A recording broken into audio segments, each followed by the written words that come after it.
Just turn that on. Hello and welcome to Thursday. This is the second workshop in the series of 2 workshops, and today we're going to be taking a look at how to make great experiences in Crayta. So we're going to be using a blueprint, much like we did before when we were looking at it on Monday. Except this time we're going to go a little bit more in depth. We're going to have a look at a bit of game development, a bit of game design, some art. And we're going to also be taking a look at some of the sort of facilities that are available in Crayta to help your players achieve XP and, you know, bring them back into the game and get them to earn some money or earn some XP for the battle pass and unlock cosmetics and all that kind of thing. So welcome. Give me a shout if you have any questions throughout this stream, because this is a workshop, so it's participatory. The idea is that you can jump in and you can start making games alongside me. If you have any questions and they're a little bit more involved, don't hesitate to head over to our Discord, discord.gg/Crayta. And there you will find, you probably see it at the bottom of the screen, there you'll find a community of creators who are all super helpful, super keen, and love making games and experiences in Crayta.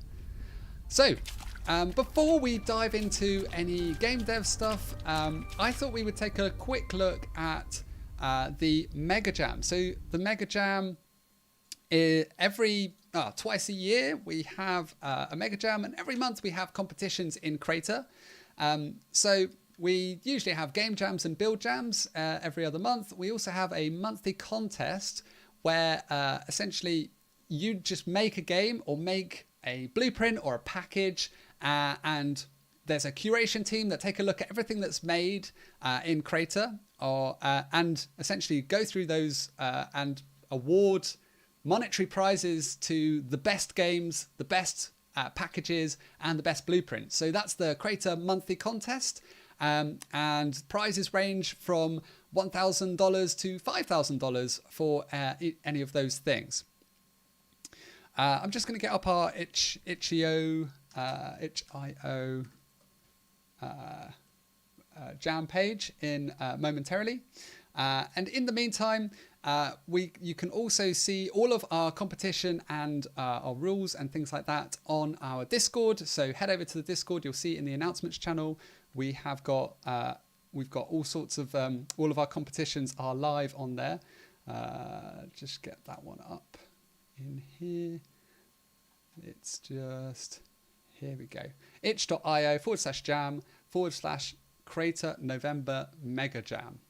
And so it's the 21st of November, so that starts on Monday, and essentially there's 5 best game prizes for $20,000 each, 8 special awards 8 for $10,000 each, a judge's choice, a single one of those for $4,000, and there's 16 $1,000 runner-up prizes. So there's 30 prizes in all.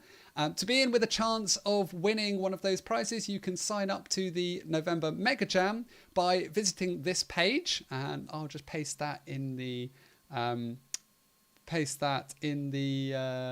stream chat in here. There we go. So I'll put that in there.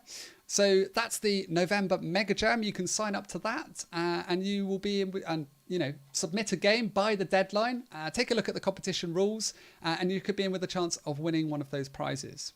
Now, interestingly, it's in the rules that I should point out that within here we have the criteria that's used to judge the games. So this is really valuable. If you're entering into the Mega Jam, make sure to have a quick read through these rules. Make sure that you're able to enter the Mega Jam.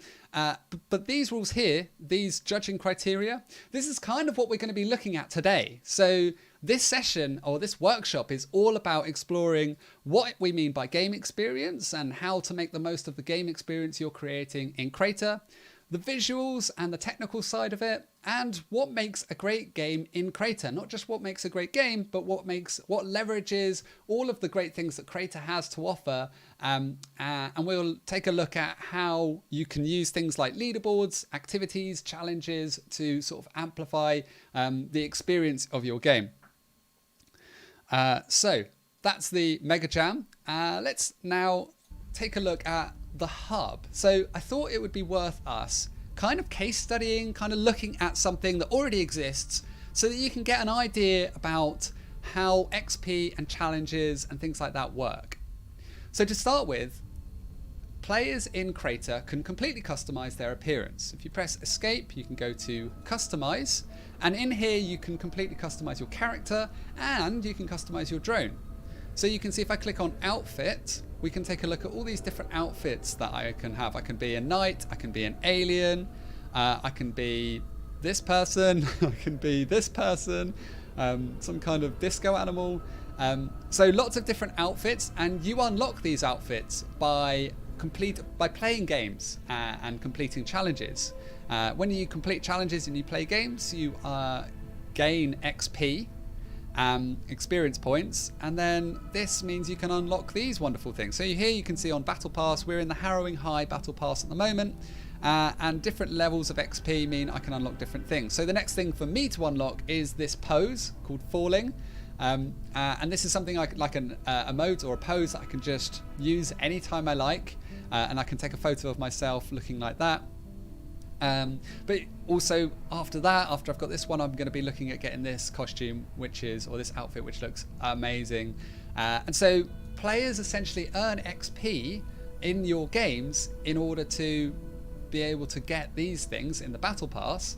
And notice also you can get Crayta credits, and so if they get Crayta credits, they can go to the store and they can also purchase outfits and drone trails and drones and things like that in there. So that's kind of how it works behind the scenes. So when you're building games and experiences, it's really worth using the fact that you can give your players and your users XP, so that they can then go and use that XP to make their experience more customizable and configure their avatar and do some cool stuff. So the case study we're going to look at before we jump into making anything is the Harrowing High game, which has been made by Adamo and Mark Connoisseur, and we're going to take a look at this because it's a really lovely example. In the hub we have these sort of these backpacks, and you can see at the bottom left corner of the screen it's saying I'm collecting these backpacks, and in the bottom right corner you saw it just said create a challenge updated.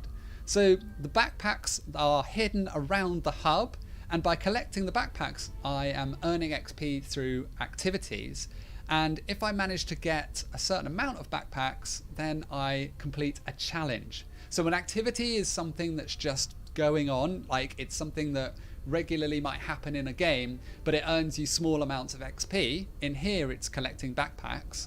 A challenge is like a specific target that players need to get to, and it can be to do with the game itself. So it could be, if it was a race, it could be completing under a certain time, or it could be a challenge that deviates a little bit away from the main aim of the game. So again, if I was to use the race example again, it might be to explore the rooftops in in a city race, when you don't actually need to do that. So it might get them to play the game as it's intended. It might also challenge them to play it in a way that's not intended, maybe to get somewhere in the game that is seems inaccessible. So that's the difference between creator challenges and all of that sort of stuff. And to see if the game you're currently playing has any challenges going on, you can press escape, go and you'll see it here in the bottom left corner. You can also go to current and click creator challenges to see what's going on in there. So here you can see that there's 3 creator challenges, and these reset every 24 hours as well. So we're going to have a look at that. That's why I'm talking about it. I'm not just talking. Hello everyone, nice to see you. Thank you for joining. It's great to see you. If you are hanging around in the chat, don't hesitate to put a shout out. If you've got any questions throughout this workshop, then please get in touch. You can either put the question in the chat, or you can put it in the workshops channel on our Discord, discord.gg/Crayta, or you can or you can leave a comment. If you're watching this back at a later date, you can leave a comment and we'll get back to you with an answer if we can. Also, you can take a look at our Facebook group, which is the Crayta official Crayta community group, and you can ask questions in there. There's lots of friendly people in there waiting to help you out. Great. Okay, so without further ado, let's get into some game development. So what we're going to do, much like before, so I'm going to press escape and we're going to start creating a game. So I'm going to go to the create tab here. The game that we're going to be making, if I go into create a new game, I've made a blueprint for this. So just like the blueprint we used on Monday was the Crayta Workshop Sky Island blueprint. This time we're going to use the Crayta Workshop Jungle Jump blueprint. If you want to find it, you can type Jungle Jump or you can type in Crayta Workshop, and that should bring up both workshop both workshop blueprints. Similar to Monday, click on the blueprint that you want to use, click Create New Game, and go through the new game flow to get started. Now I've actually already made this one and invited some colleagues in and some friends in to help me to make it today. So I'm going to go and join them in the game, which is already up and running, and I can see that they're already there, getting stuck into making stuff and trying it out. Hello, nice to see you. Thanks for saying hi. It's great to see you. I can see there's plenty of people here, so that's really cool. So yeah, if you, like I said before, if you've got any questions, don't hesitate to throw them in the chat. If you get stuck, please don't hesitate to reach out. We are available to help however we can. So here you go. You can see there's already some people here. Lovely. Thanks, whoever's kind of just running like that. That's funny. Okay, so what's this blueprint? Okay, so this is going to be slightly different from the stream we did on Monday. When we looked at the workshop on Monday was all about just getting to grips with the main tools in the game. Today, we're going to be taking a look at making a game itself. So we did some mostly environment stuff on Monday, and today we're going to have a look at a little bit about game mechanics to start with. And that's really important because the environment and the layout of the level really should work from the game mechanics. The game mechanics are, in this context, game mechanics are essentially things you can do in the game. So in this game, it's jump and run. In a lot of games in Crayta, it's sort of jump and run. It might be shoot a gun. It might be swing a sword. It might be buy a balloon. Things that you can do in the game are the game mechanics. And the environment should sort of help those game mechanics come alive and give the player opportunities to use them in interesting ways. So let's just have a little play of this. So I'm going to preview it by pressing F5, which will switch us to preview. It starts with a menu screen, and so I can just press space to start the game, and then I will automatically start running. So it's an automatic running game. And the idea is that you run and then there's going to be traps and obstacles and things to jump over. You can hold shift to sprint, which you can see Adamo's just running past me, and so's Adsbag Bowl. You can hold shift to run faster, you can jump, and that's pretty much all of the mechanics we have. When the game finishes, you end up at the game over screen, and you can see the leaderboard there as well. So we'll take a quick look at that at some point too. And you can either then restart or you can go back to the main menu. So that's essentially that loop from the main menu, playing the game to game over. That's called the game flow. So that essentially repeats and repeats. If at any point I wanted to restart this race, I can press R and that will just reset the timer and restart me from the beginning. So there's a few sort of simple things in here that means that players can really kind of, they can sort of know what they're doing, and there's nothing sort of holding them back. They feel like they can press space to jump, or if you're on mobile you can tap the screen to jump, or you can press R to restart, and that's pretty much it. It's a very simple game, but out of a simple game we can create some quite complex behaviors and quite interesting scenarios. What's cool about a game like this is that it works really nicely on mobile too. Crayta is playable on PC or on mobile device. So you can go on Facebook Gaming on your mobile, and you can literally just play any of the games in Crayta using your mobile device. And so this is one of those examples. This game is one of those games which works quite nicely because it's got not that many controls. And that's probably my first tip really for today is if you're making think about the audience for the game that you're making and how much control you want to give them. If you're making a fast-paced shooting game, then maybe your audience is people who have access to lots of buttons, so WASD to move, they might be able to use the mouse to look around and shoot, and that kind of thing. So predominantly you're going to be looking at a certain type of player there. But think that Crayta is available on both mobile and on PC. So what can you do to make it a little bit easier for players on mobile? Or not necessarily easier, but reduce the amount of controls they're going to need to have to play on mobile. So that's really important. It's thinking about your players at all times. You're a game creator. You don't need to make it super difficult. You're there to make it fun. So make something that's going to be fun to play with. So think about your audience. Right. So team, if you want to go ahead and just start working on your areas, I'm going to talk a little bit about how we might get started on some of these mechanics.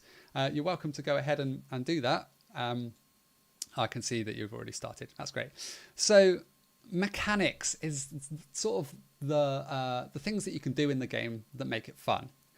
In this game, it's pretty simple. It's just going to be running and jumping.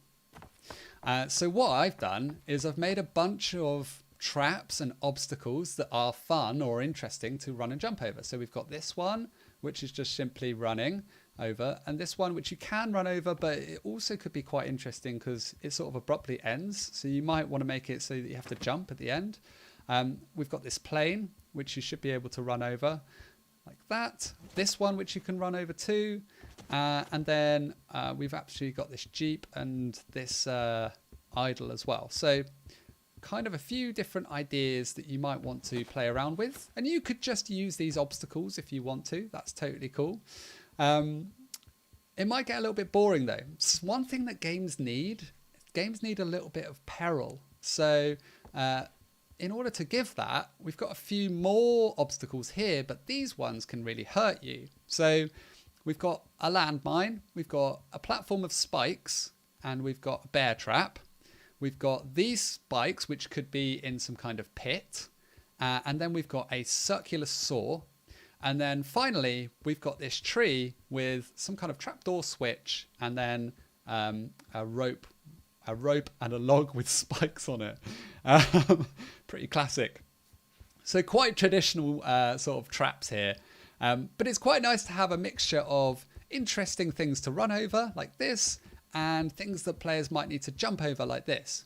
Bear in mind also, players can also, they can run, they can jump, they can also double tap crouch to either slide, or if they are sprinting, they can, oh, not very good at this. Oh, maybe I need to be in preview mode. But you can also roll as well. So there you go, did it. So you can roll and you can crouch.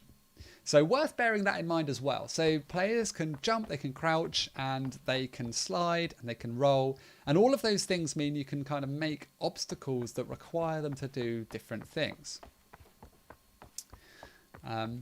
Yeah. So let's get started. I'm just going to get my plan up here. About here. Go. So if you've got any questions at any point, please don't hesitate to chuck them in the chat. We can take a good look at those if you've got anything that comes up whilst you're playing. So a lot of the game design can actually be done without even starting. And you can think about, themes and ideas for the game. You can also think about themes. So mechanics is one thing, what the player does, and themes, or where the player is another thing. And where the player is quite important. The mechanics are sort of like the behind the scenes, the things that make things work. But the player needs a reason for doing those things. A player needs a reason to be running right now. And so a lot of that thought into what the player does and why they're doing it, that can all happen off screen, and you can come up with loads of different ideas and then just jump into Crayta and start prototyping.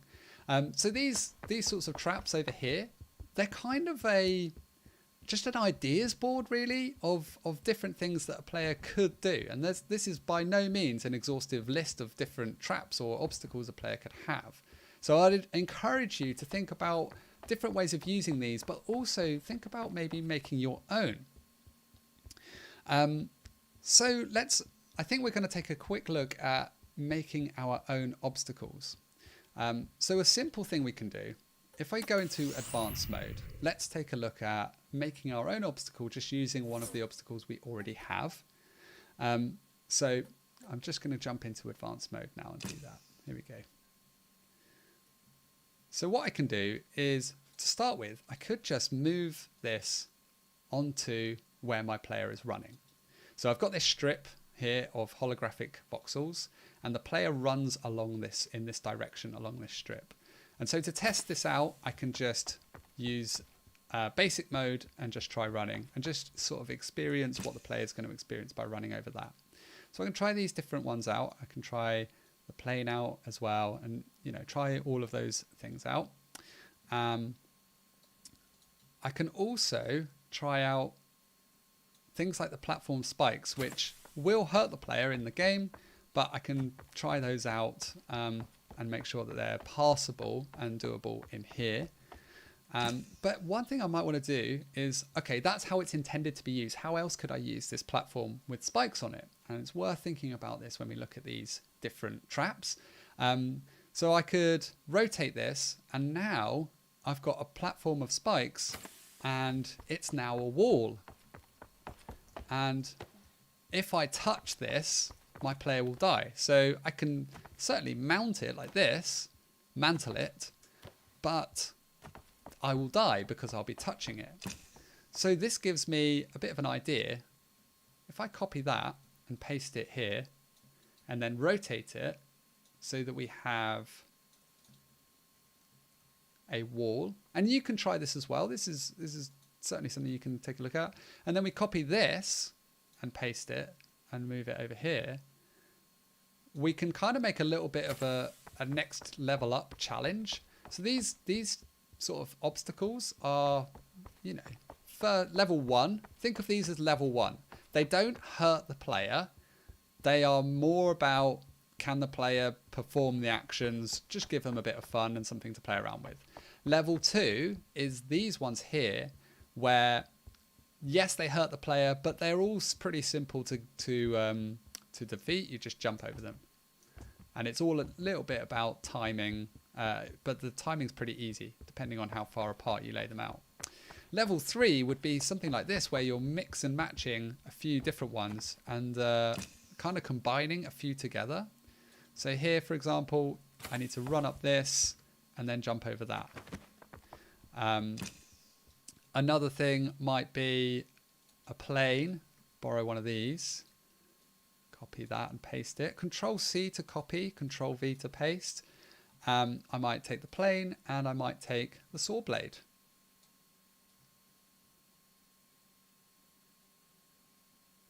So here, rather than me just running over this plane, I now have an immediate thing I need to jump over. So the plane's quite interesting because if you just leave it running, when you leave the wing, you roll automatically. It's at the right height to cause the player to roll.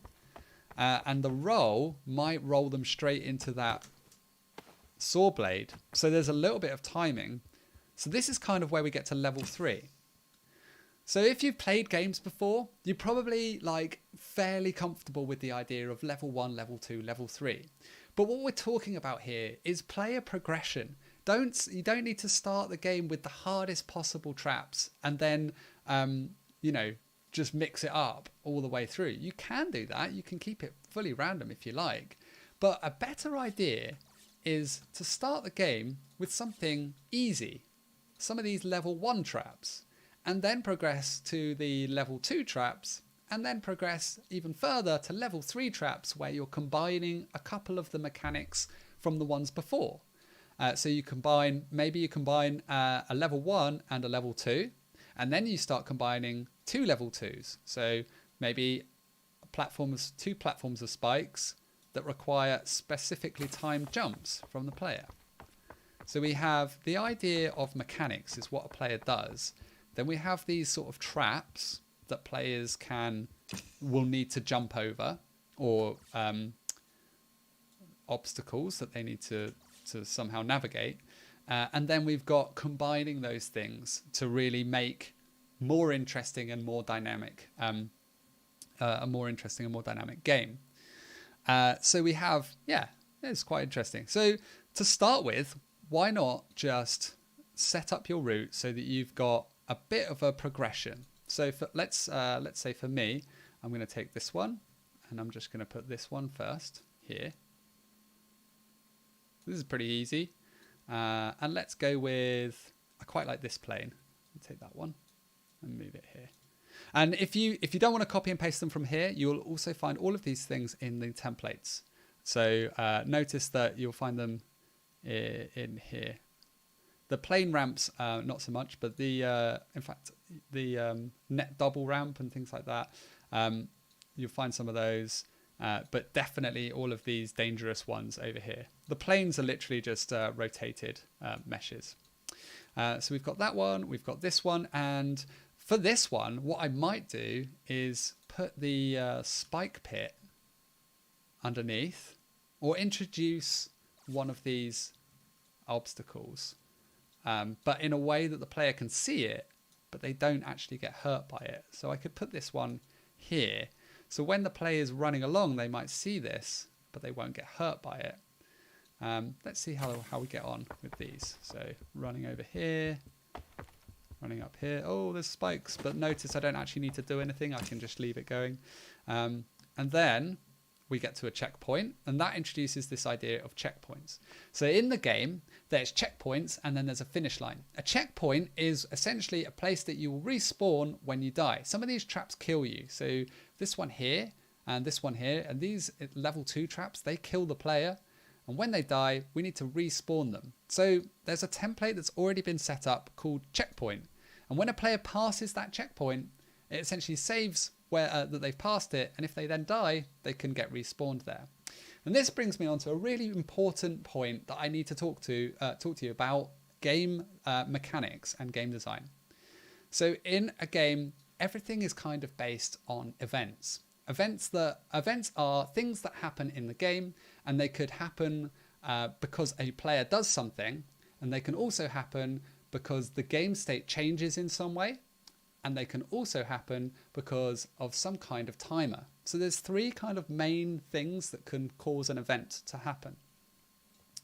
The player jumping could be an event. The player touching a mesh could be an event. These spike pits, these spike platforms, if I click on an entity in my game, I can see some of the events that are available for me to listen out for here in the entity editor on the bottom right of the screen. So in here, we'll see anywhere that there's this plus. These are events that that you can kind of tie logic into. So with these spikes, I've already set it up so that on collision, which is an event that can happen in the game, when a player runs into or touches this mesh. So when a player touches this mesh, this on collision event occurs. And you'll see I've used this in lots of places. I've used this for the landmine, on collision. I've used this for the saw blade, on collision. And a lot of the events that are to do with this game are to do with the player touching things. So if the player touches any of these things, then the on collision event gets called, gets fired, and then this calls some logic in a script. So these are, in the game, there are events, which are things that happen when a player might touch something, a player might interact with something, or the player does something in the game. There is also events when a timer runs out, or there's events that might happen in the game code itself. In this game, they're mostly to do with when a player touches something, except there is also a timer as well. So when an event occurs, it might fire some logic. Here, it's firing some danger logic. So it's essentially going to take away some of the player's health using the danger script, which is in here. So if you don't know any code, that's totally fine. And you're not expected to know any programming for this workshop. But there are probably some people who might want to know how to go about hooking up some code or writing their own code in Crayta. So if that's you, then you can do that. Essentially, you might want to start by just taking a look at some of these obstacles and thinking about the events. Take a look at the events that you can use on interact, on destroy, on collision, and so on, and then writing logic to go along with those events. So in the game, we have these main kind of events, and we've got timed events and player events as well. So let's now look at making our own obstacle. And it's important to sort of plan your route before you start dressing or theming your section, just because it might give you some sort of ideas about what you want to do. And another thing that's really good about doing it this way is whilst you're kind of creating your obstacles and creating your level, by adding these obstacles along the path, you might come up with some ideas for different ways of theming this. You might take a look through this mesh library and go, actually, I don't want to do a jungle themed game. I want to do I just saw a gear or a cog. I want to do a mechanical themed game. And then change out your saw blade for something like gears, and use some of this stuff that's going on. So worth thinking about your theme, but not necessarily actually theming your level, whilst you're sort of taking one of these bits of terrain and just adding obstacles along it. So that's what the task is at the moment, is take a section of the game and just start adding some of these obstacles onto the section of the terrain. Play with the idea of using level 1 obstacles, which are these ones, just the basic obstacles that don't hurt the player. Play with level 2 obstacles. Make sure you give it a preview and test it out. And then have a little go at combining some level 1 and level 2 obstacles to make level 3 obstacles and generating that bit of progression. Just going to have a quick look, see if there's any questions at the moment. So no questions at the moment, which is totally cool. We'll carry on then. So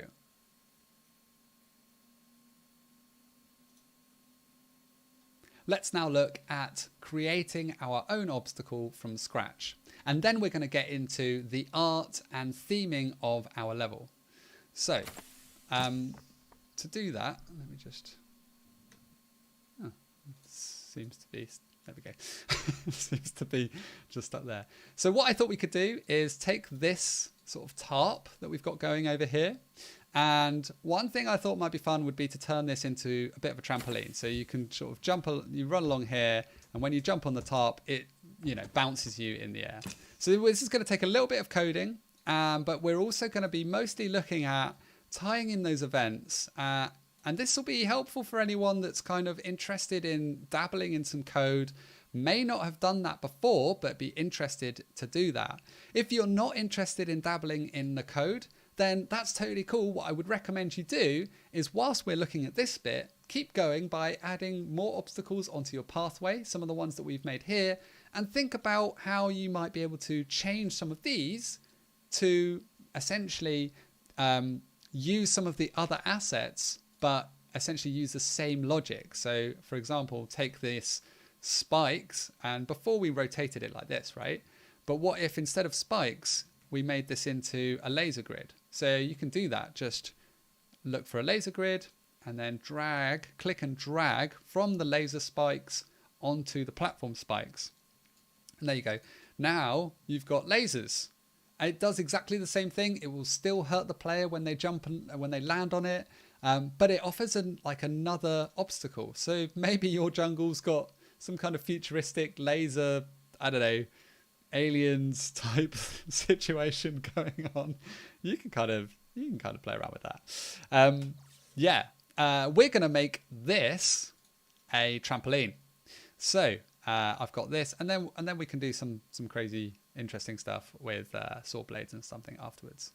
So let's look at how we go about coding some logic in Crayta. So to start with, I need an idea about what I want it to do. I can't just code something.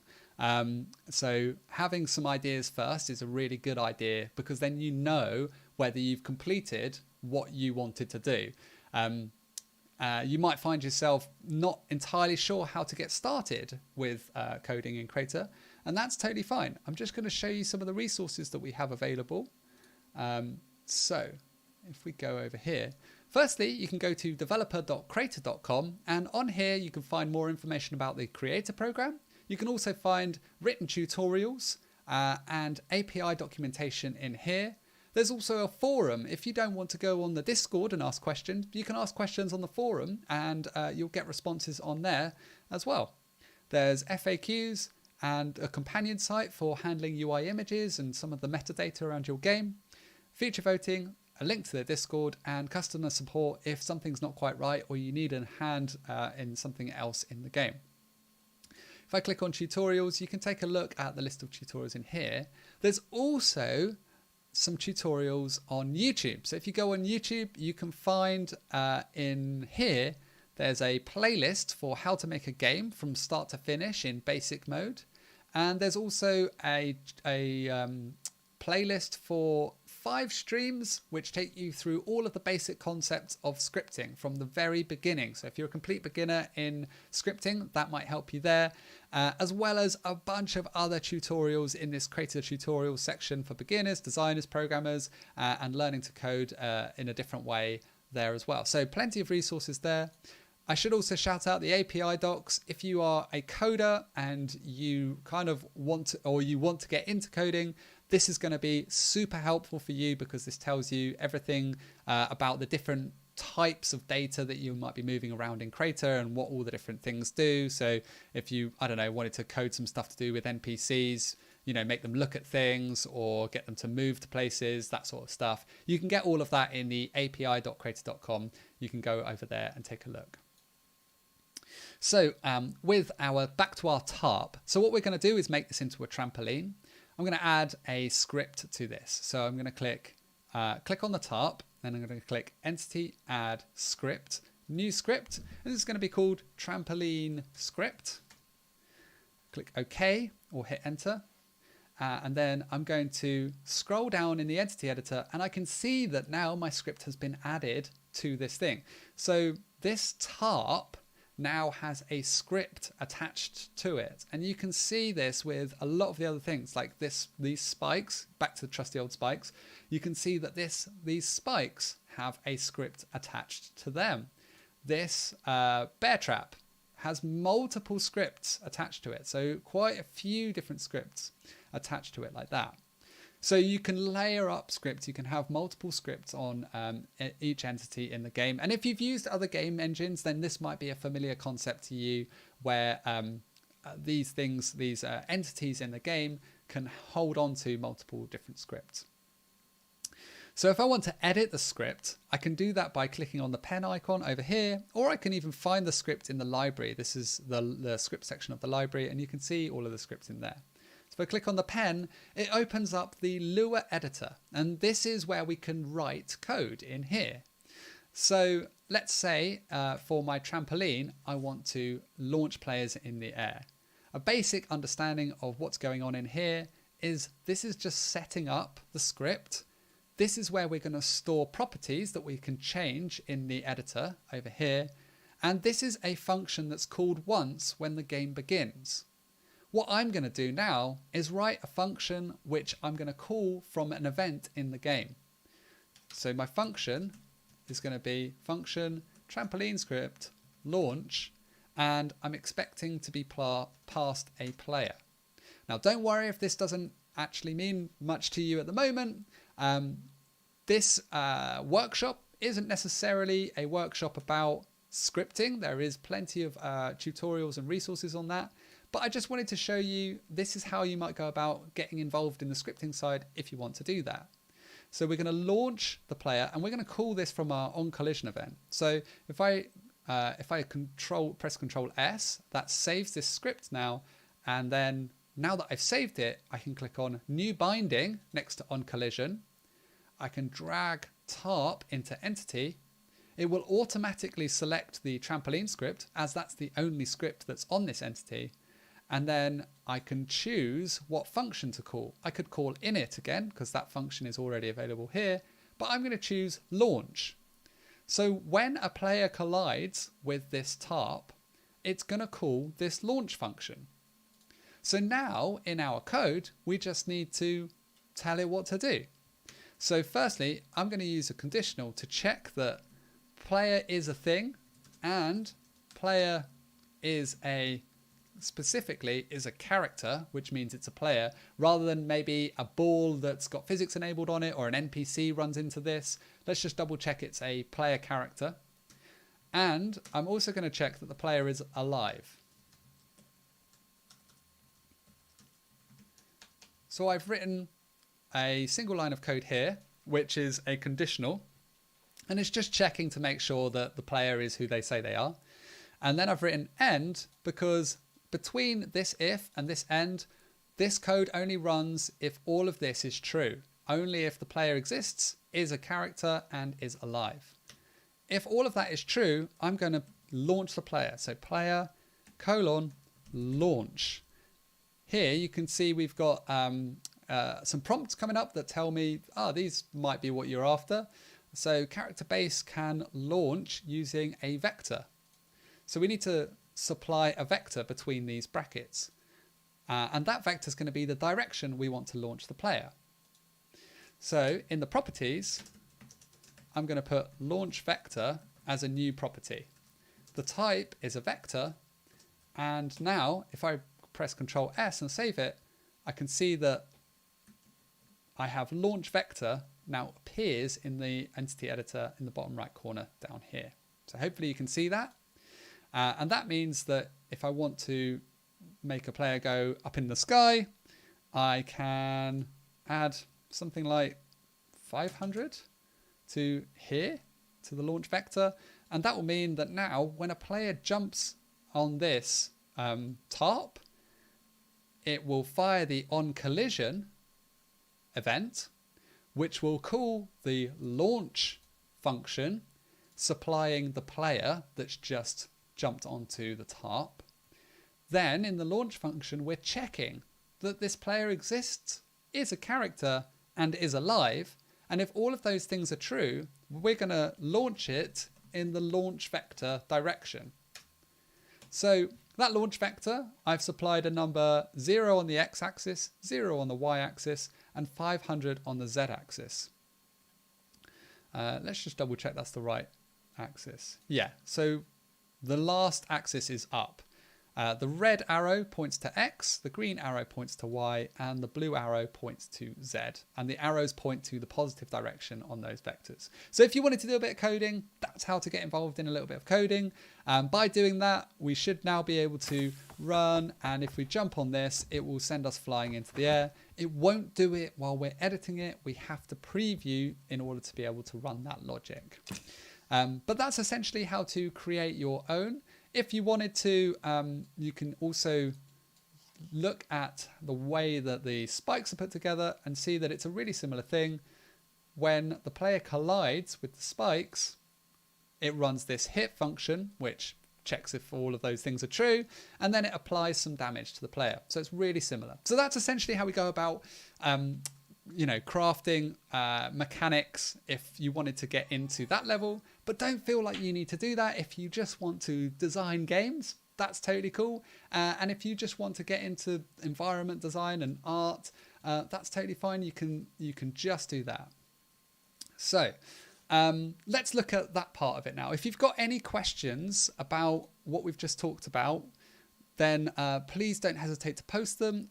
Don't worry about, I don't know if this question is relevant, or don't worry about if it makes you feel a little bit vulnerable posting questions. That's totally fine.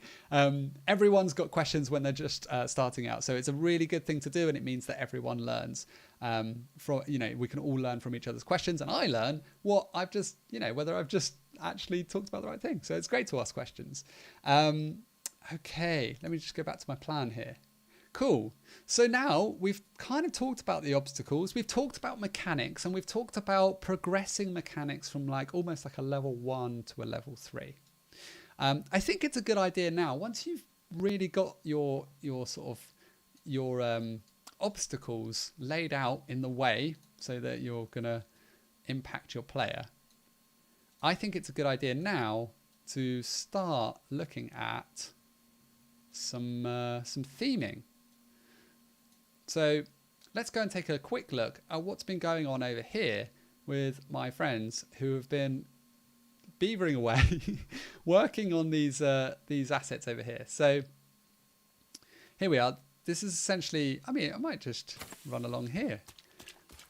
So if I'm the player and I'm running along, this is what I'm going to experience in this game. So you can see, who's this? I think this is maybe Mark.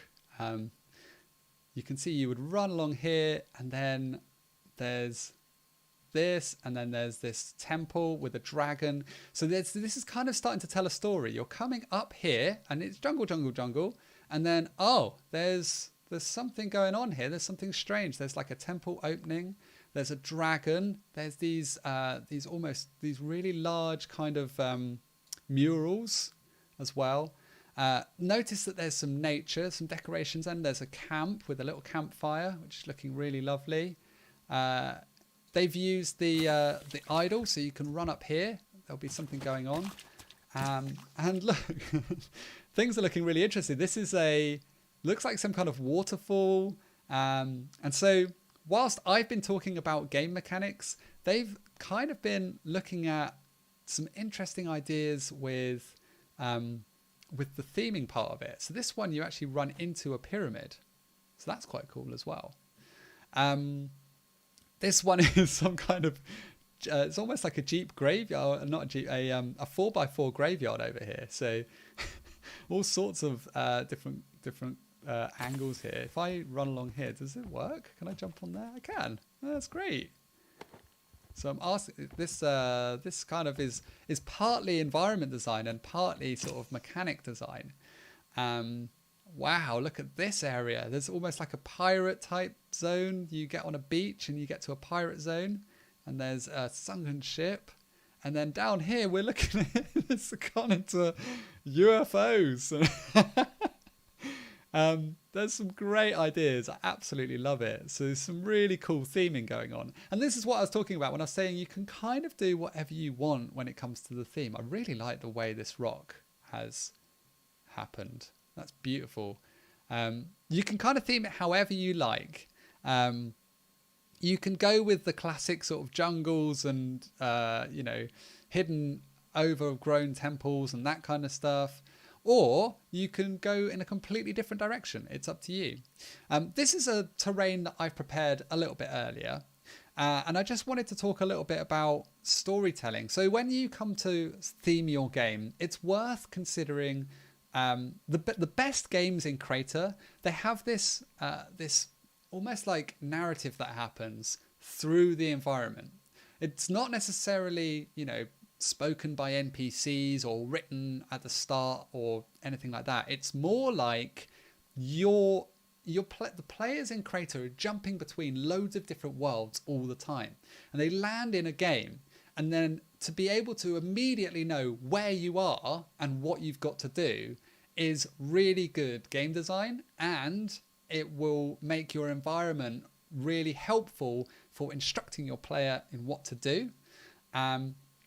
So a jungle theme is like a classic idea about running away from something.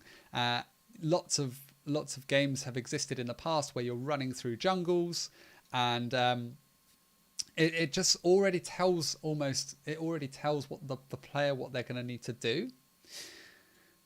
And also, games that can do that tell the player what they need to do through their theming, and also tell a bit of a story. So here, if I was to start here, I'm starting at camp and I'm auto running, right? So I'm running in this direction. And so it feels like, okay, I've started at camp and then I've run along here. So I'm running maybe into a jungle. Things are looking a little bit thicker and more bushy. I jump over this river. So that's the first sign that maybe I might not be going somewhere I should be going, because there's a natural barrier there. And then I discover this.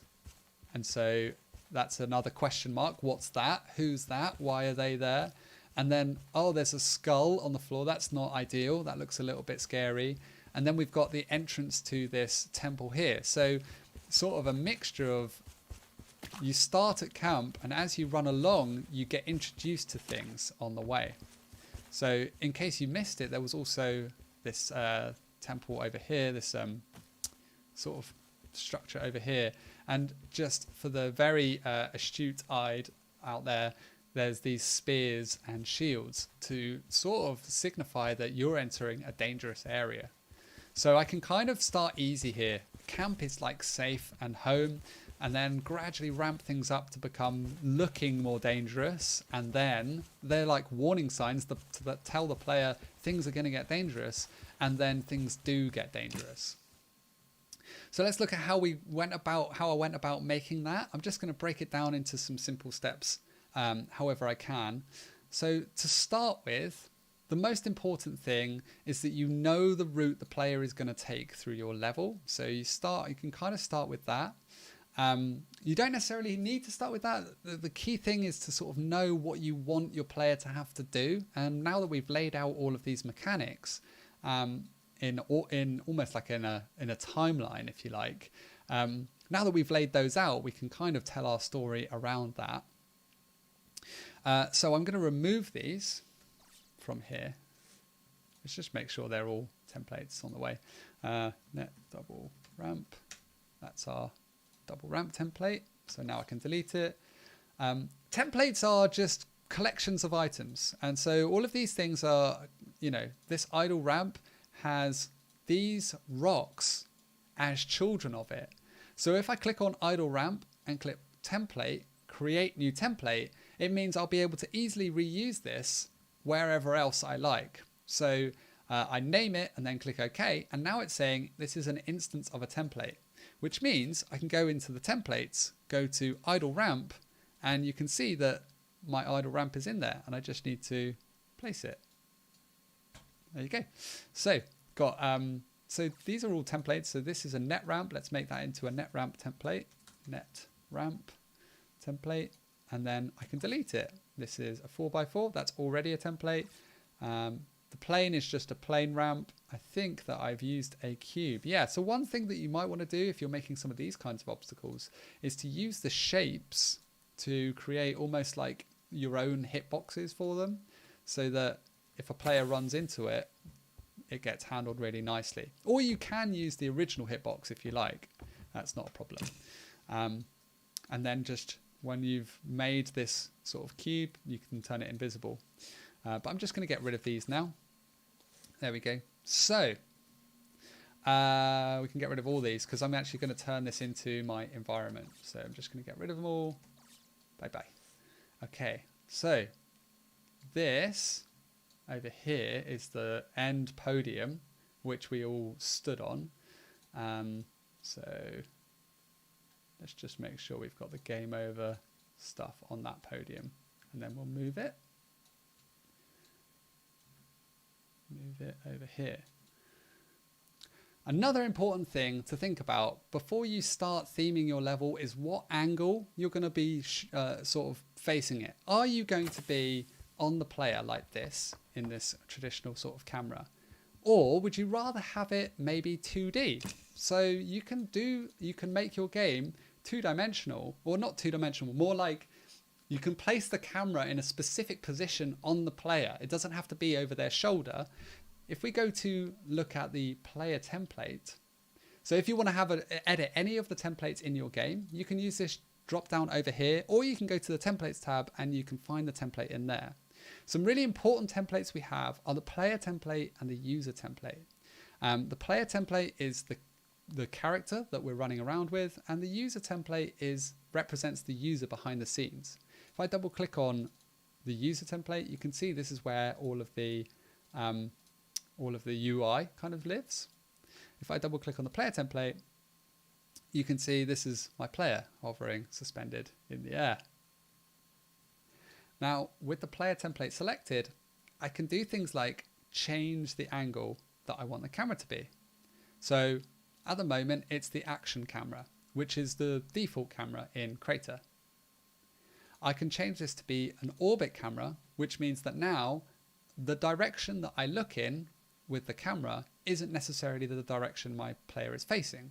So it separates direction player is facing from direction camera is facing. We can do that because in our mechanic, we're just moving in one direction. I'm going to uncheck camera collisions.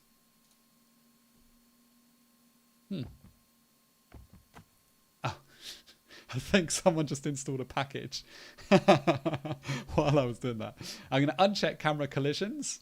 And I'm going to increase the camera distance to something like 1100. I'm going to change the camera yaw to 90. Now, just a heads up, everyone, I am going to preview the game now because I'm going to jump into showing how this is now going to be a side scroller. So let's have a look at previewing.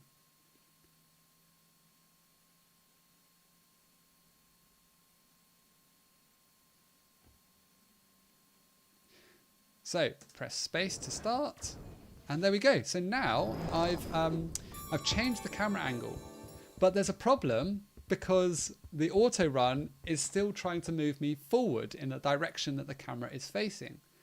So that I've changed the camera angle, but it's broken the logic of the game a little bit. So now let's go and just change that logic as well. So the player is where I can change the camera angle for the player. In this blueprint, I need to go into user and into gameplay. And then if I scroll down in the entity editor in here, I can change move override to be 1 on the x-axis and 0 on the y-axis.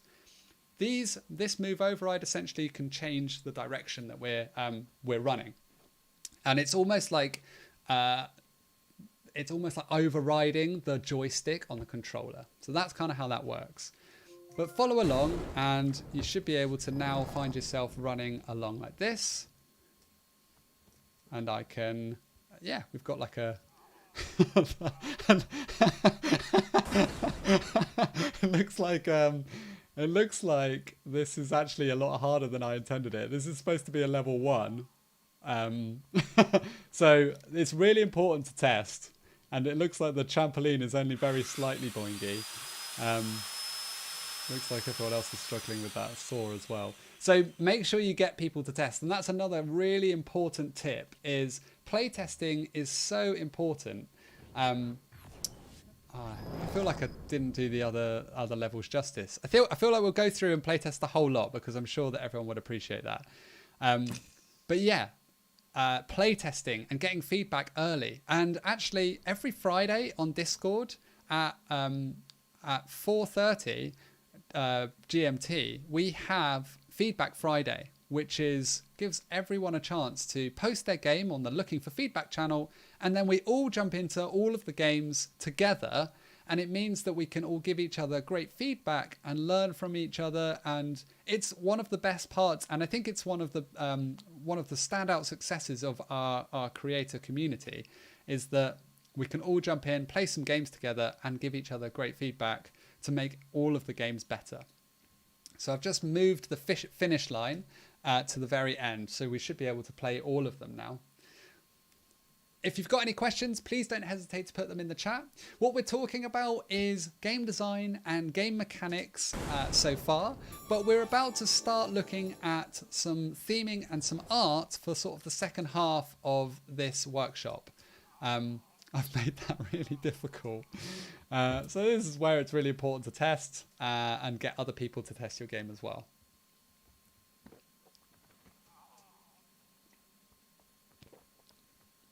There we go. So jump over the trampoline, which I think we might need to increase the amount of bounce. Jump over the circular saw, the last spikes. And then we're going to run up these steps. This is looking really nice. If I hold shift, it will make me run faster. Oh, there's a bear trap in the floor. Now, one thing that you might be able to tell from listening is that there's no ambient sound, and so it feels like there's definitely some audio missing. We could certainly amp things up. And so in this second half, we're going to really look at sort of theming a section, how we go about taking it from having nothing there to having some interesting stuff. So if you're still sort of planning your route and putting down some traps and that kind of thing, it might be a good opportunity now to pause and just finish up doing that stuff that you're doing before starting work on theming. This is looking really nice over here. We're going to enter this this tunnel. This is good because the camera has cut through the it's cut through the temple like that. We can still see what's going on. I know that we might need to change the brown water, so I can jump over these 4x4s. It's looking really nice. I love that the blade's spinning. That's really cool. This will be quite a marshy kind of land when the water happens. We've got quite a nice open field here. And then onto the pirate section. Lovely ideas for different kind of obstacles. No, I know we've got level 1. There's a landmine. Cool. So we can definitely give it a good old play test, and worth doing that once you've laid down some traps. Play test. Lay some more traps. Play test. Go back, edit them, and don't forget to keep play testing and making sure that your game feels like it's coherent, and make sure it's completable and not too hard. Ideally, you want your game to be, especially at the start it really, really easy, because it's more fun. It's more fun if the game's easy than it at the beginning, and then maybe when your players have got really invested in it, make it a bit more difficult. So let's start by, so we're going to have a look at theming now. So I'm going to make a sort of jungle, a really similar jungle to this one over here. So to do that, the first thing I'm going to do is just get rid of this rainbow water here. So I'm going to use some of the techniques we talked about on Monday. So the first thing is to get hold of a water voxel. So go to my water library, go to my voxel library, look for water, and I'm going to use the dirty water. So selecting that voxel, I can see it's selected here, click the fill bucket, and then click on the voxels that I want to fill. And note that because all of these blocks of water down here use the same voxel mesh, if I just fill one, it fills the whole lot. So there we go. We've now got some dirty water. Now that I know the camera angle that I want to play this game at, and we've got this side scroller game, it's basically just removed 50% of the environment that I would have needed to make if I was running from this angle. And that's one of the reasons we did it, is we really want to speed up the development of this game, particularly because it's quite a short workshop. It's a 2-hour workshop. And so in order to do that, we're just going to make a side scroller, and then we only need to dress kind of the rear side of the background of the game. And so the way I like to do this, and there's loads of different approaches, but the way I like to do this is firstly to go and get some reference images and have lots and lots of examples of what the thing I'm trying to make looks like. So loads of examples of what a jungle, if I'm making a jungle, get loads of pictures of jungles. You're not going to copy them exactly, but you are going to look at them in detail and make sure you have an idea about the sort of things that a jungle has. So a jungle has trees, a jungle has rocks, a jungle has lots and lots and lots of plants, all that sort of stuff. And then also thinking about, how are you going to block the view so that it doesn't just look like this in the background. So the way I do this is I get hold of the grow tool, and I go with the voxel texture here that is of the ground, and then I just this voxel texture. And then I just use the grow tool to kind of do almost like a strip of voxels. And then if anywhere, like if I'm just letting there be natural kind of rivets, and just going along like this. So I've essentially just made like a single line of grow voxel here. And then I might come back and just address those a little bit. And this is because I looked at some pictures of jungles and I noticed it felt like there was almost like waves of jungle. There's like this foreground, then there's the immediate background, and then slightly more hidden from us behind that background is another background, which is a little bit higher up. And then behind that is even more like hidden background in the distance. But what's really good about this is if I show you here, when you move the camera sideways, everything moves at different speeds. If it's closer, it moves faster. If it's further away, it moves slower. And this is called parallaxing. So you get this really nice parallaxing effect if you kind of do it in 2 or 3 layers of background. So we've got the immediate background, which is here, the mid background, which is here, and then the much further away deeper background, which is here. And the closer it is to the camera, the more detail it needs to have, and the more care and attention you might need to put on it. So for this first layer, I'm just going to do it sort of like this. And then for a second layer, I'm going to, instead of using the grow tool with the sphere, I'm going to use the grow tool with the cube. And I'm going to just use this and try and almost replicate what's going on in the first foreground, but a little bit more bolder in the mid background. So we're going to go along like this. And here we go. So I'm taking a little bit of inspiration as well from some of the stuff that I've seen in other people's today that I'm working alongside. So now if I just bring the camera along here, I'm just going to test it regularly by eye and just see, does this look okay? Does this look interesting?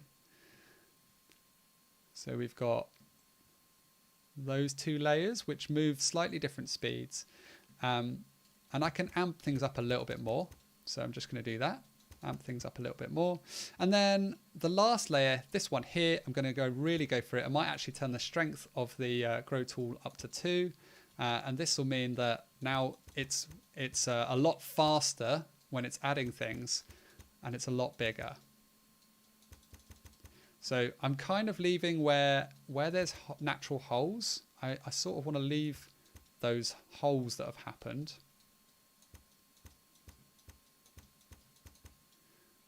By doing that, now we'll go back here and we'll just take a look. Okay, so we're going to go back over it and do another layer on top of that, because this is the far background. So this needs the least amount of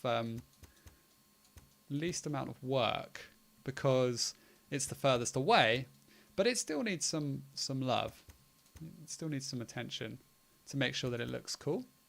Okay, so now what does that look like? So you can see I'm just blocking out what the background looks like, ready for my theming. I think this section I need to drop back a bit like that, so it looks like there's this sort of hole between there. Now, where these natural breaks have happened because of the first grow tool I used, I'm going to use the erode tool, and I'm going to erode, make sure the strength's up. I'm going to erode from the river in this direction and follow it along like this. And this is going to give me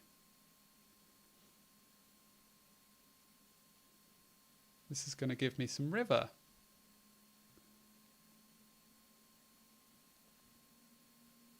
Follow it along. Because the water voxel the voxel mesh for the waters is a different voxel mesh.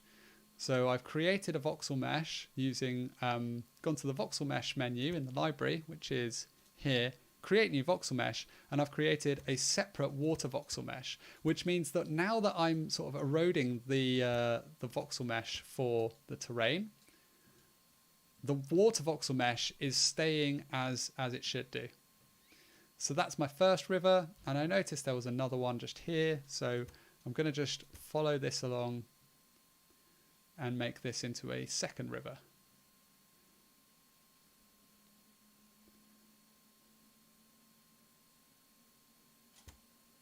So you can do this as well. This is a bit of fun, like just using the grow and a road tool to make a natural landscape. Like I said in the workshop on Monday, the grow and a road tools are fantastic for sort of giving us that sort of natural sort of vibe where it's not so so blocky necessarily. It gives us, I mean, this looks blocky, but we're going to look at that in a minute. Okay, so running along here, we're going to be jumping over there thanks to the plane. I'm going to move this I'm going to move it further away. We'll move it here so that we jump over it after our trampoline. Let's increase that trampoline amount to 800. Okay, so actually 1,000. So we've got these blocks. We've got these three kind of layers. And if I change this voxel mesh now to the example voxel mesh, so I go up here to example terrain, you can kind of see those layers. Here's the first one, here's the second one, and here's the third one. So let's go back to the terrain. So the way I did that was, now that these have kind of, I've got these three layers, I go to my voxels and I look for jungle, click on the foliage jungle, the grass jungle, the fill bucket, and then just fill this terrain, and it fills it with plants. So we already kind of feel like we're getting there. Then with some of these big blocks that look really blocky, I'm going to use the erode tool to just cut away some of the shape of them like this, so that they look less blocky. And anything really big you might want to remove completely, but it's quite nice to sort of use the accidents that have happened. And then another technique that I've used here for this voxel mesh is using the shape with the pen tool, with the paint modifier, highlighting most of the block all the way along here like this, highlighting it like that, and then choosing, if I go back one, you can see we've got rock, jungle. If I've got the paint with the shape tool, click rock jungle, and I can fill all of these with rock, click apply, and then use grow tool use the grow tool back with the jungle grass. And now if I just click, maybe drop that strength down to 1 again. If I just click on the rocks, it's like it kind of starts growing plants on them. It's really cool.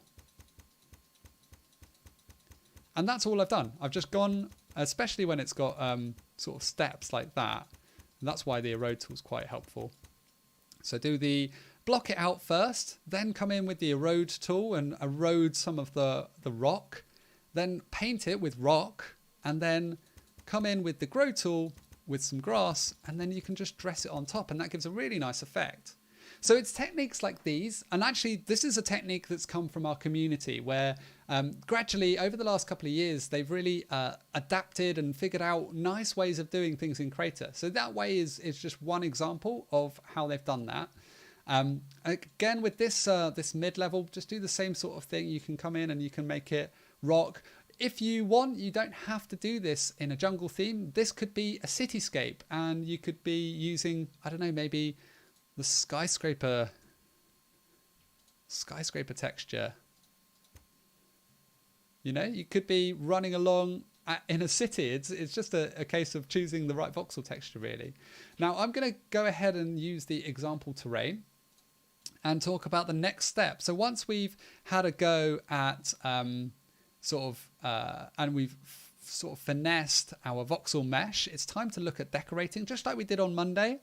So the next step really is to come in with trees. So I'm going to go to the meshes and look for tree and find my jungle tree, which is here, and then just come along and just place some trees.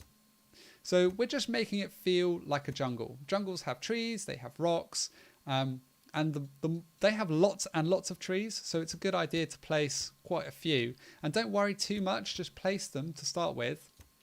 And then you can always come in afterwards and you'll see that they place on a grid and they place all facing the same direction.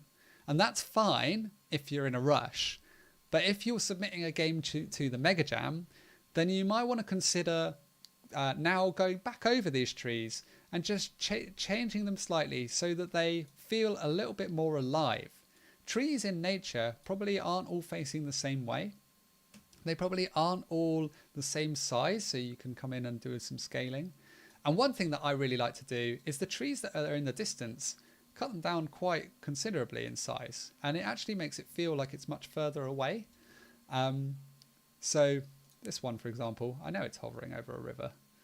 That's fine. We'll just make it a little bit smaller and then put it there.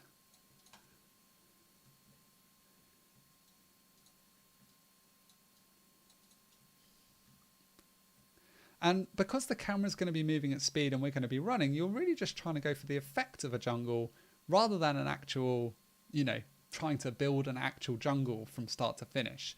You're more going for like broad brushstrokes than actually trying to build a jungle. So let's just see if there's any questions or comments yet. None yet. Okay. So once you've got an idea of the environment you're building and you've got all those reference images and you've started to maybe add some rocks and start to add trees and you've got your kind of level laid out with your voxel mesh. The next layer I like to add to things, and something that I think makes great experiences in Crayta, is when they start to really tell a story. And this is what I was talking about with the camp over here. So the jungle sets the scene, and a story isn't a story without a setting, really. But what happens in that setting is actually dominated by the player. Do they survive? Do they run? Do they jump over saws? All of that sort of stuff. But the in-between of the setting and what the player is doing and the emergent gameplay and the story that's going on there, in between that is another story that is a really nice layer to add, which can be who lives there, what do they do, and why are they there? All of those sort of what, why, when, where, and who kind of questions really add a lot of depth to the game, and they can give a player a reason that they're running. And that's like super important. We can make mechanics, but unless there's a reason for those mechanics to exist, or the player feels some kind of reason, then they're not going to be invested in the game. They're not going to feel any kind of urgency. And feeling is a really important part of a gameplay's experience. So it's easy to sort of say, oh, these are the mechanics and these are the environment, but trying to get your player to feel something is a really valuable part of the experience. And it should come from a mixture of all of the stuff that we've kind of talked about today. The mechanics themselves, what the player is doing, where they are, and some of the decorations and the environment, and also these specific story points about who is living there and what's their relationship to the player and all of that kind of stuff. So I'm just going to remove these trees. Well, we can go with that. We can go with that. That's fine. We can stick with those trees. I am going to move the start location to the beginning though. So we'll play the example as well when we come to play it. Here we go. So that's where the player is going to start. That's the first checkpoint. And there's another checkpoint. And there's another checkpoint there.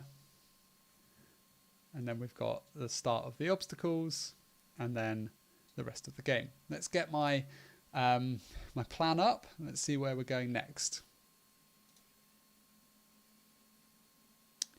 Okay, yeah, one thing we haven't really talked about with the art and the theming of it is actually what happens next. We can still see the mountains through there and the grasslands and all of that kind of thing. We can hide that stuff, actually. We sort of dabbled on in this on Monday, but now is the time to start looking at world settings. And what we can do is add some fog. So I've already chosen the fog color here. Let's just increase the fog density. Now you don't want it too dense because then you can't see any of that lovely background you've created.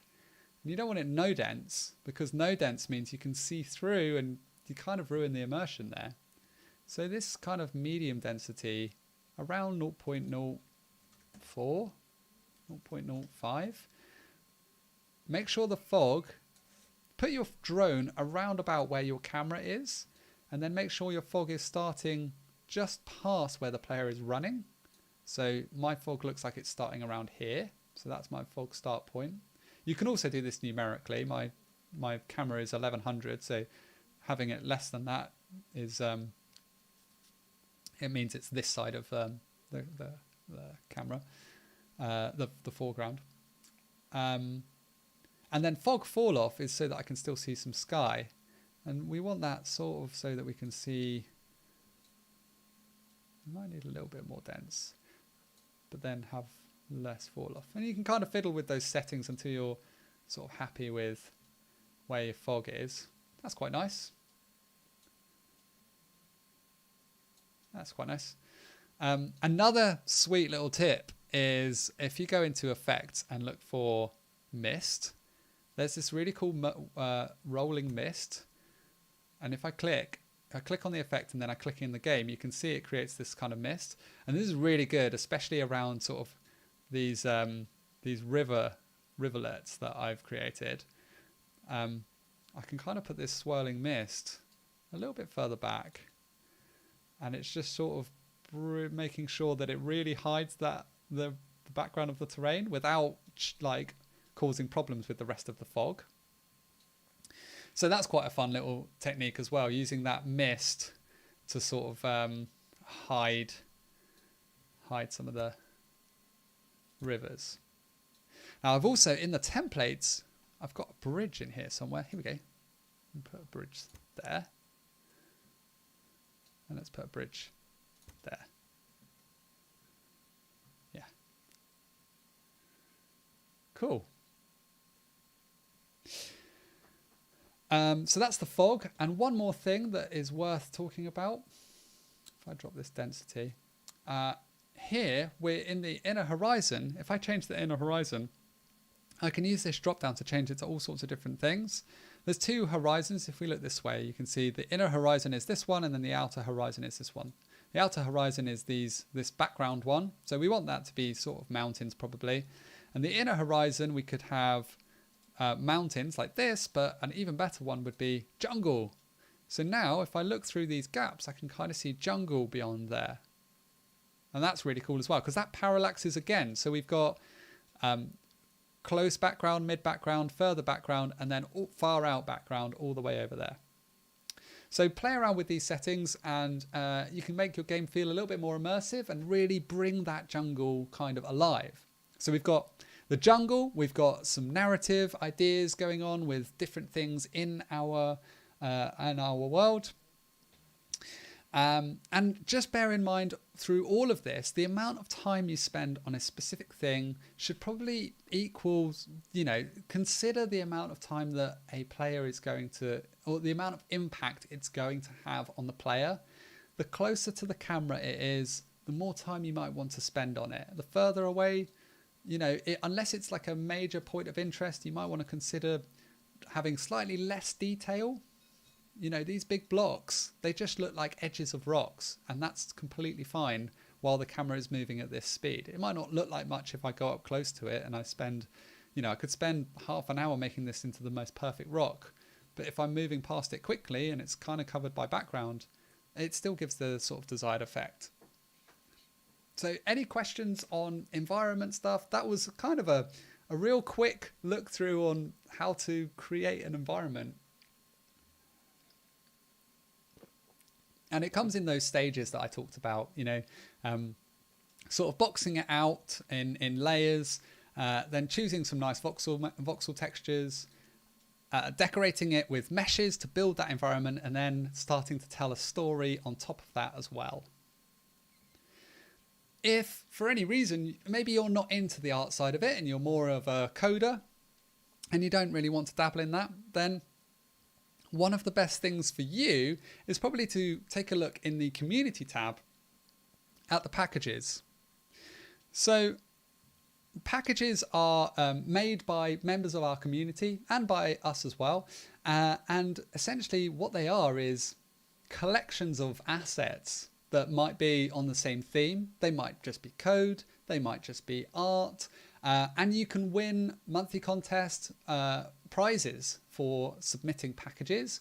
There's also build jams very regularly in Crayta, and the build jams specifically reward blueprints, which is like the starter templates we looked at, and packages as well.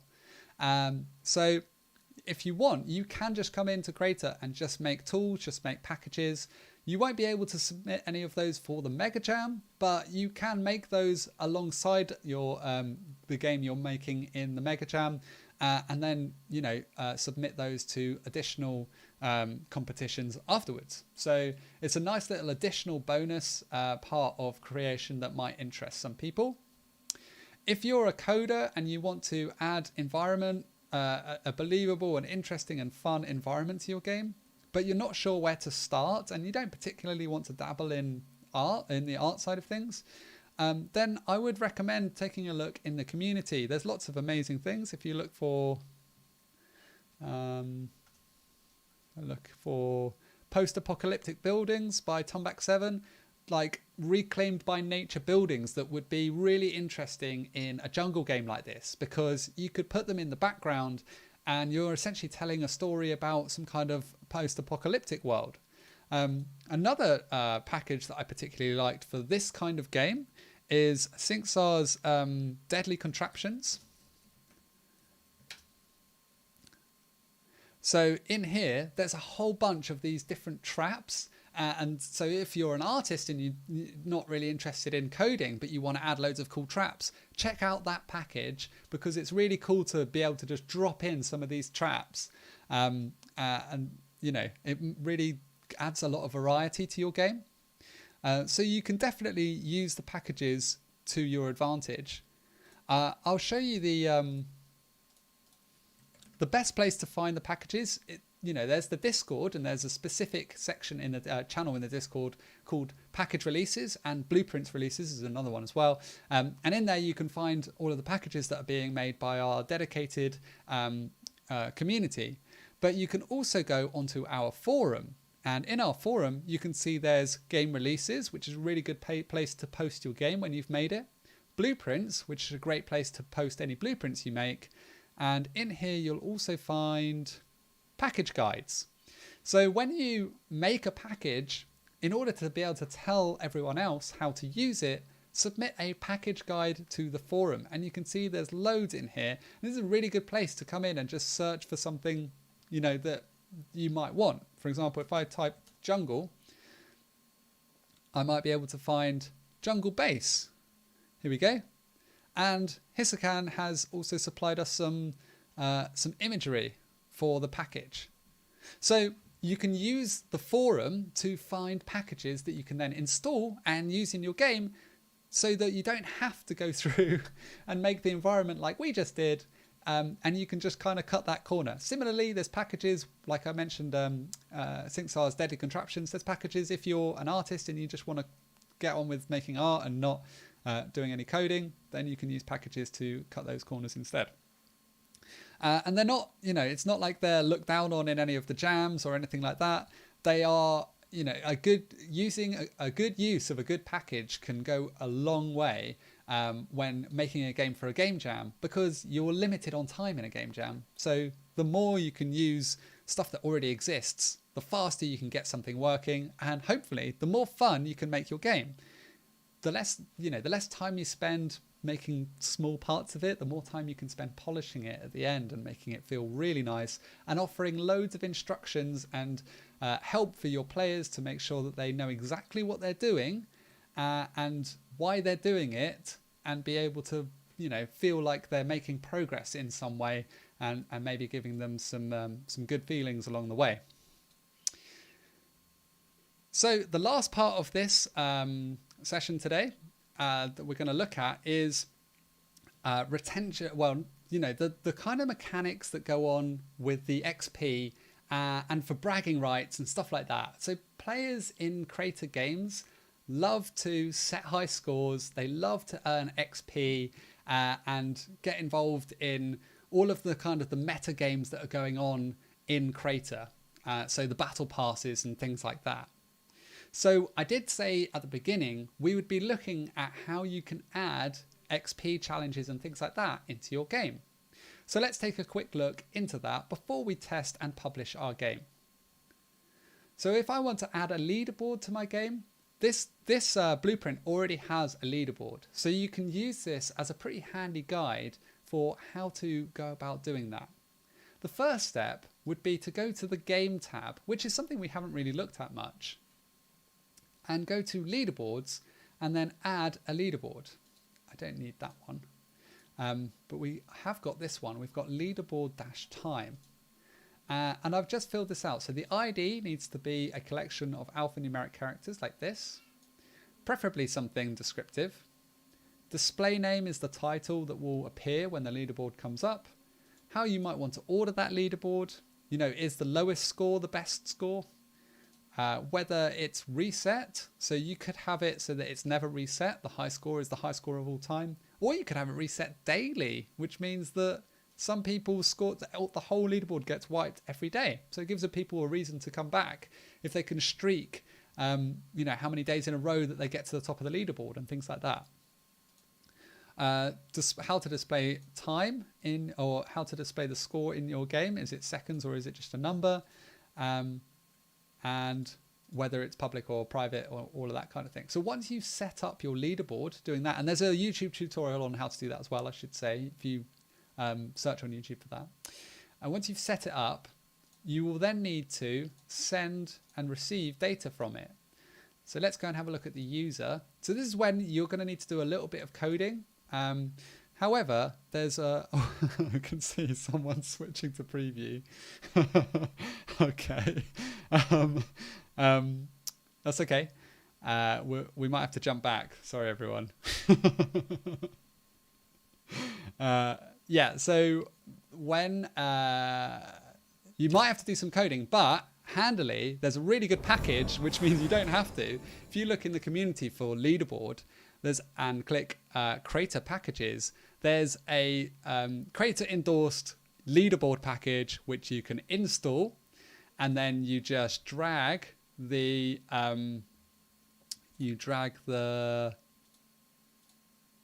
leaderboard widget onto the user, and you can just set it up like that. Have a look in here for how to set up the that leaderboard.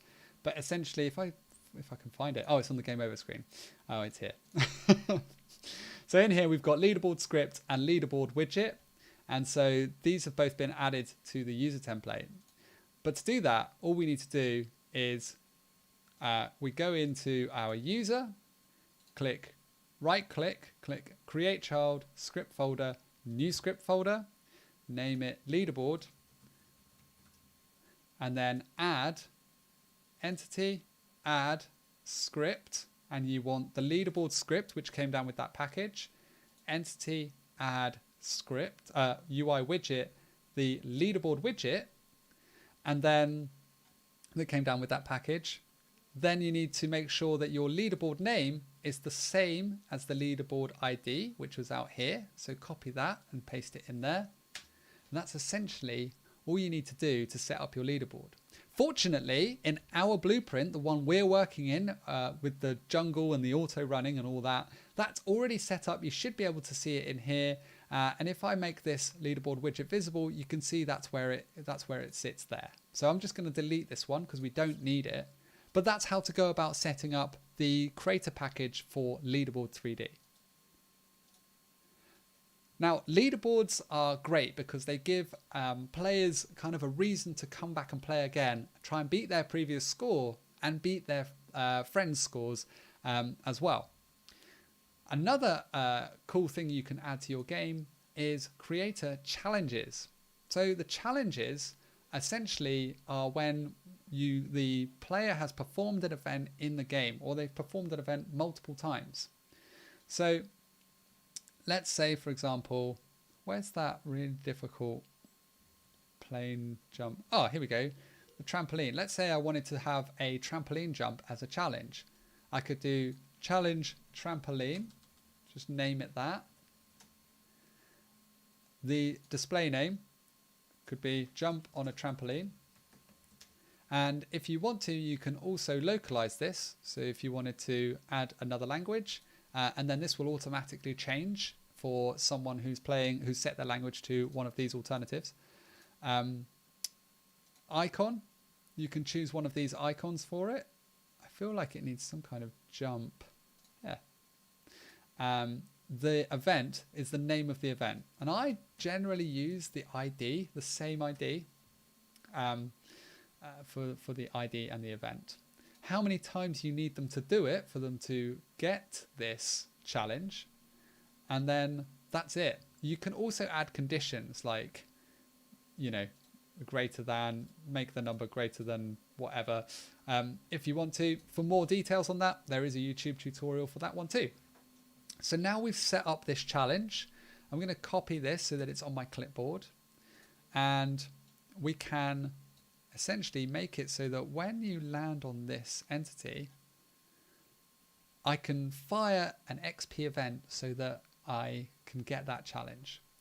And the way we do that, click on that tarp or whatever you want to do, then entity, add script. And if you're using this blueprint, you'll find that I've already created a challenge script which needs an XP event ID, which you then paste that event name that you needed to.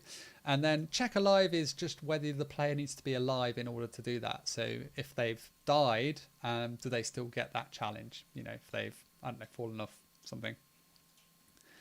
That seems a bit harsh. I might just get rid of that one.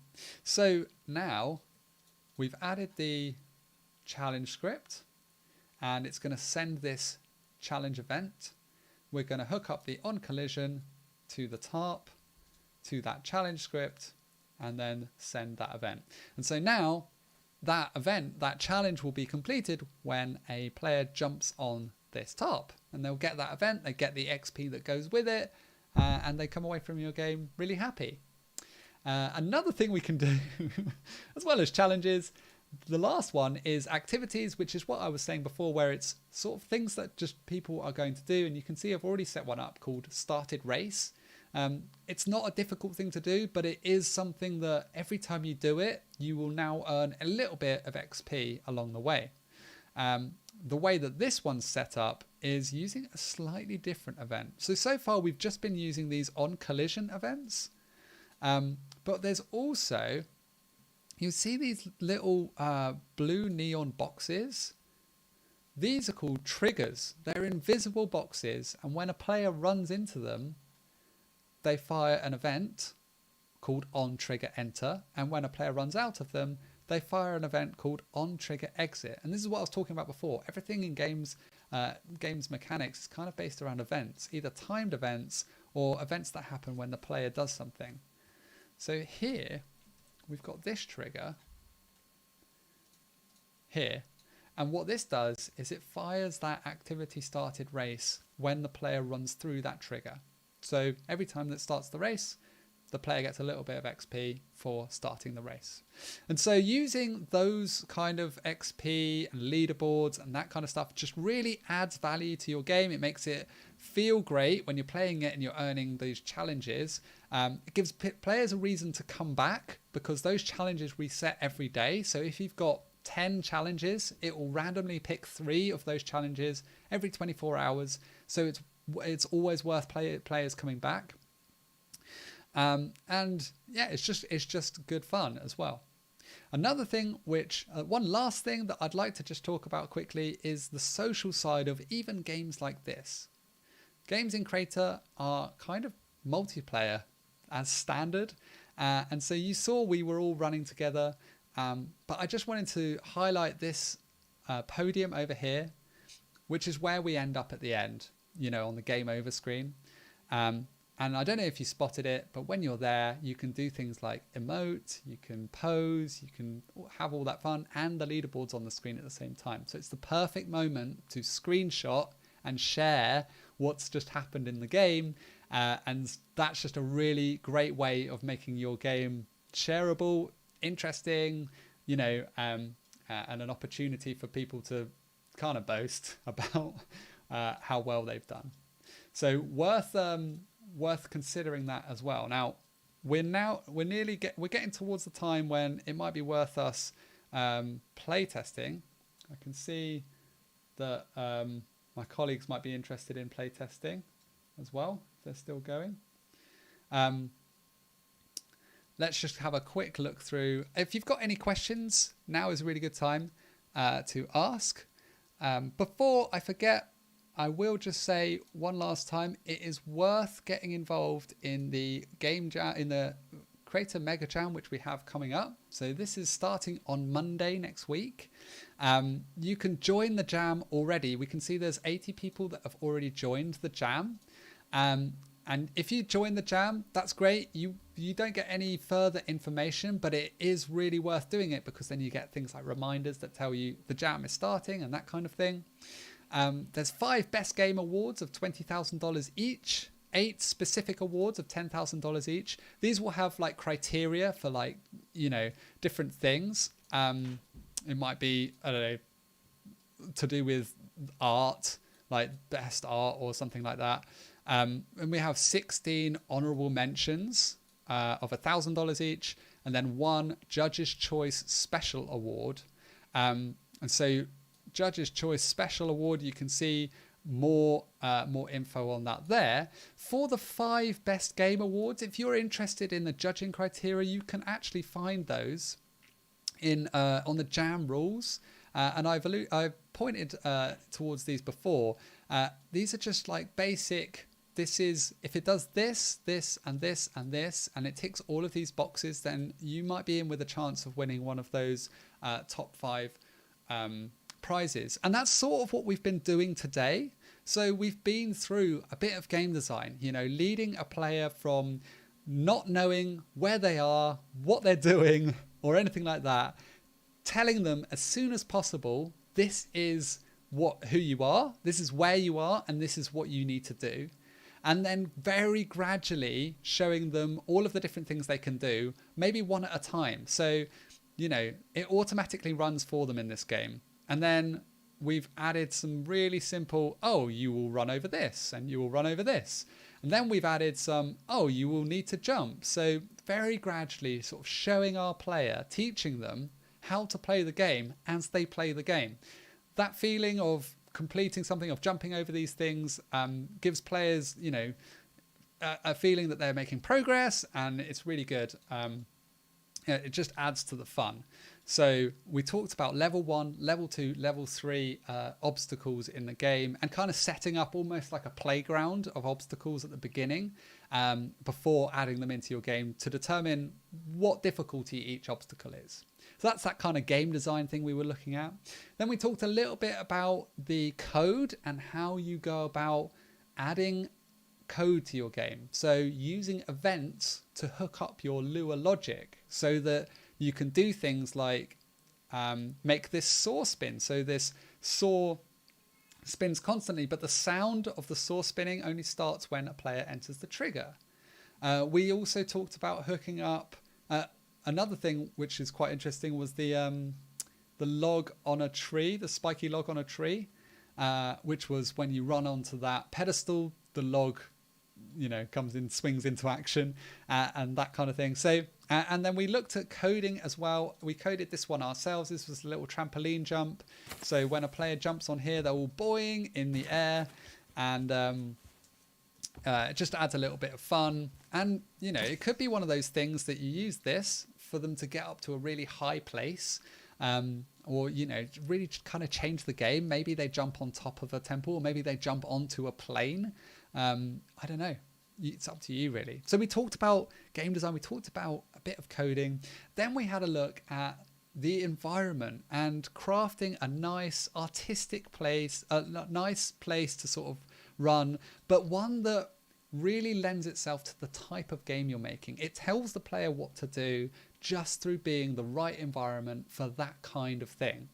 And then we even branched a little bit further into, all right, let's go a little bit deeper into who lives here and why and what they're doing and when did they live here and all of that sort of stuff. So adding this kind of environmental narrative really helps to make your game feel more alive and your game world feel a little bit more alive. And then finally, we looked at all of the other things that players play games for in Crayta. So they come for the great game experiences, for the lovely environments and that kind of thing, but they really come back because of things like leaderboards, the XP, the challenges, and social moments that they get to share running along with their friends, and also get to that podium, you know, be able to take a screenshot or use photo mode to take a photo of themselves posing on the podium after the game. So a mixture of those four sort of things: game design, art, code, and Crayta specific features and experiences make games shine on Crayta. And I feel like it's probably time to playtest this game. If there's any questions, now's sort of the time that I've set aside for question and answer. So if you've got any specific questions about anything that I've talked about today, please don't hesitate to ask them now. You can also comment below. Don't forget to like this video as well. And you can also ask them in our Discord, discord.gg/Crayta. And you can go onto our Facebook group if you would rather, which is the official Crayta community Facebook group. And yeah, you can ask questions in there if it's to do with any of those things: game design, art, coding, any of those things. Questions are more than welcome. And it helps everyone learn when you ask a question. So don't hesitate to do that. We ready to go? Everyone happy to do that? Great. Let's do it. Let's see what happens. And then we'll look at finally publishing the game, which we didn't do on Monday, but we're going to do today. Cool. If it's, you know, something we can do.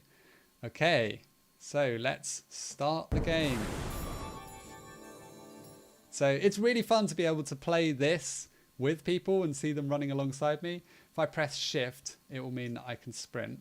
So this was that first sort of opening scene that we had. There's just a couple of simple jump puzzles there, jumping over sort of the rivers. I've placed the bridge in the wrong place, which is completely fine. We got this, jumping over the plane, running on the rope. Boing. There's the saw. There's the spikes. Oh, they're tricky. Looks like people are struggling with those.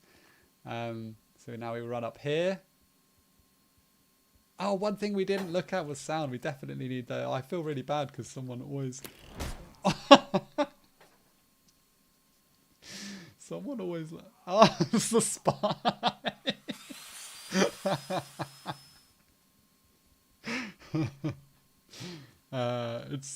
I always think it's really funny when there's lots of us and everyone falls for the same trap. I'm going to try and keep up with Adam O now. It's doing really well. Absolutely running away with it. Definitely need some sound, some music. We'll do that in a second, and I'll talk a little bit about those things. Oh, this is a swim section. That's fun. Oh wow, this is looking great. It's always really fun to make it with people as well, because when you come to test it, you get to experience, you know, what they've been up to for the last few minutes. Is that even possible? Who made this section? Yeah.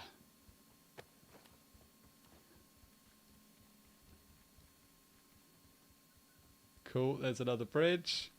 I'm going to jump over the 4x4s. This is the 4x4 graveyard. Oh, that's looking lovely. There's some really great environment design going on here. This is really cool. Oh, a technical section. I guess by this point, I look at all of those bear traps. It's terrifying. Here we come. Come to the beach. And oh, wow. There's a mine there. Checkpoint placement, I guess, is another thing. I can see that the people who have made this have been careful about where they place the checkpoints, so that they're placed just before, with enough time to think about, just before the difficult parts, or the specifically difficult. I love that. Whoever's done that pirate ship, that was inspired. Great work. I guess that's probably the package that paused the edit for me. It's quite a big one. Oh, there's an exploding barrel. There's an NPC. NPC alien. Oh, cool. Oh, the corn maze. This is great. I love it. Got to make sure you jump over that. And that's the finish line. And there we go. Now, the leaderboard won't necessarily update straight away. The scores get propagated up to the leaderboard, and then it might take maybe, you know, a little bit of time for them to save and then come back down. So they won't appear straight away. And especially right now, this game has only just, it isn't published. So there's no live leaderboards yet either. Cool. And then here we are. We're at this podium. So if I press F, you can see me on the screen there. I can shake my pineapple. And this is where it's really good to use those spawn effects as well. There we go. My score's updated now. So yeah, you can use those spawn effects to kind of to best effect. You can pose like this. You can do all sorts of things. Let's get out of photo mode. If I want to, I press P and I can enter photo mode. And that means that I can take a photo of myself on the podium. But yeah, that's the sort of the end of the game. We do want to publish it. I can see there's no questions at the moment. So if there's no further questions, I will just go through quickly the publishing flow. So let's add some music and some sound first. So let's see if there's any jungle. There's jungle ambience there. Let's place that. So I've just clicked on the sound asset, placed it in the game world, and I'm just going to make this 2D and not ranged. There's also, let's just turn my audio up a little bit. I mean, it might be my entire, there you go. So